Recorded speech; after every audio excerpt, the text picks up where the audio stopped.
వాళ్ళు ఏం చేస్తారంటే, నేను 2-3 చోట్ల ఏం చూశానంటే, అదే ఇంటి లోపల కట్ చేయడం, లేదంటే ఇంటి ముందు కట్ చేయడం, అక్కడే వండుకోవడం, అక్కడే తినడం, వాటి బోన్స్ అదే ఇంటి లోపల ఆగ్నేయంలో పెట్టడం అనేది చేస్తున్నారు. సో మీకు ఆటోమేటిక్గా శల్య దోషం మొదలు పెట్టడానికి ఇదొక మార్గము.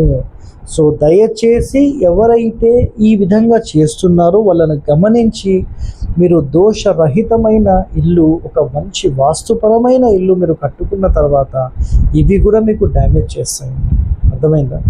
అయితే సార్ మరి ఎలా చేయాలి అంటే, మీరు దగ్గరుండి చూసుకోవాలి. ఎందుకంటే అసలు శల్యాలు లేకుండా, ఎలాంటి ఎముకలు లేకుండా, ఎలాంటి బూడిదలు లేకుండా, ఎలాంటి పెంకులు కాల్చినవి లేకుండా, కర్రలు లేకుండా, భూమి చాలా శుద్ధిగా మనం చేసుకొని ఆఖరికి ఇల్లు కట్టుకున్న తర్వాత ఈ శల్యాలన్నీ అందులో వేయడం కోసమా?